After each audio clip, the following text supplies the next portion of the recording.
Okay, in this particular case study, we are addressing the importance of reacting correctly when there is a crisis that affects the public and the future of your company. In this study, situations were talked about where major companies were brought under fire for their product killing several people or their product malfunctioning, rendering the product unsafe to use or totally useless to the users. We see how some companies use their highest stakeholder to lead the crisis management, ensuring the public that the issues will be corrected and there will be no more issues. Then other companies were not so responsible to act, not recognize the seriousness of losing customers and stakeholders. The biggest difference between the two extremes is having a crisis plan in effect that addresses the steps to be taken if there is a crisis. For a more professional company, they follow the three major steps in combat a crisis situation. The first one being gather information on what actually happened and what may have caused the situation. Also looking at who was affected and how they were affected. Overall, gathering as much information as possible to hopefully not repeat the crisis again. Step two, analyze all information collected to understand what happened and what can be done to correct the situation. Also looking at what can be done to help those affected by the crisis.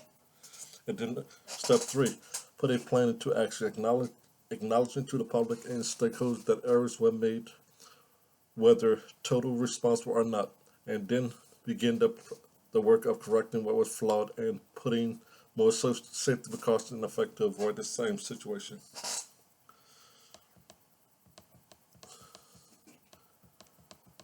In this study, it was shown how Tylenol used their steps come back come back from a major crisis where some people died from cyanide poisoning. Their CEO was quick to respond and assure the public that the problem would be fixed. Because of their speedy reaction and following the crisis plan, they were able to rebound from the crisis and re-earn the trust of their customers and stakeholders. Other companies were not so lucky, choosing to Other companies were not so lucky, choose to not take the total blame and almost bankrupted their prospective companies. Overall, crisis management is about clear communication with all parties involved and making strides to assure that the type of crisis never happen again. Now let's look at the questions. Question number one. When a crisis project occurs, who should be the leader of the crisis team? My answer for that is the most senior person in the company because it shows the public that the company is concerned and intends to on correcting the issue. Question number two.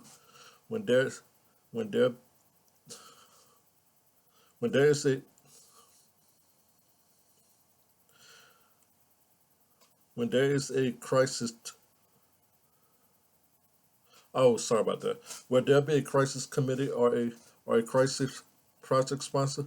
Based off the fact that most crisis situations are handled by following certain steps, it is wise to have a crisis committee handling the situation.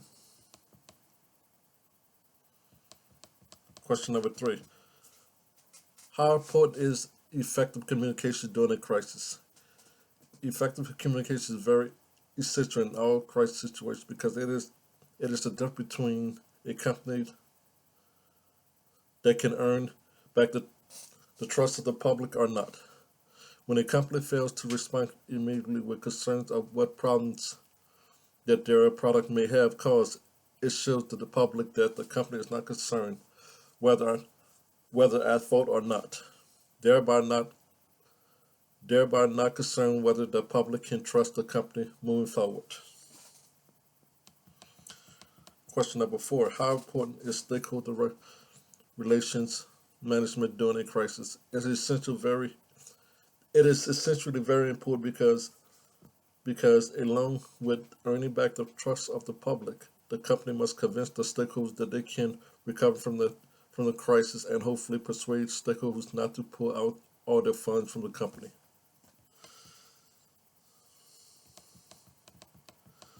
Question number five. Should a company immediately assume responsibility for a crisis? It's not a matter of taking responsibility, but being able to take some liability until a thorough investigation can be done and a decision can be made of how to move forward to prevent something like this from happening again and begin the process of earning back the trust of the public. Question number 6. How important is the response when a crisis occurred? Again, response time is everything because it lets the public know that they are concerned about the crisis and working diligently to correct the problem and prevent it from happening again. Question number 7. How important is it to show compassion for people that may have been injured? Very important because if there's no compassion shown for the people that have been injured, it tells the public that the company is all about the money and have no concern for the damage that has been done.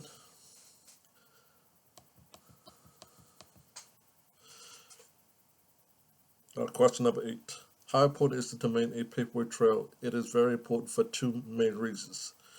The first reason being, in the process of going through the 3 phases, having a paper trail is important because it justifies what has been done to address the crisis and it shows stakeholders that they can continue to back the company. And number 2, the paperwork from the current crisis can be archived to be used as a reference in future crisis situations to avoid making any future mistakes.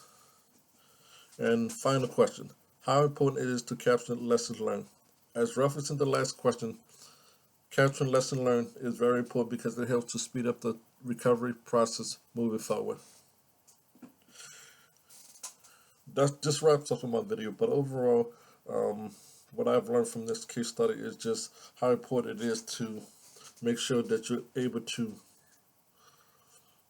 address a crisis situation in a way that number one, you won't lose customers, and number 2, that it shows concern that the fact that you actually care about your environment and you want to be a successful company. Thank you.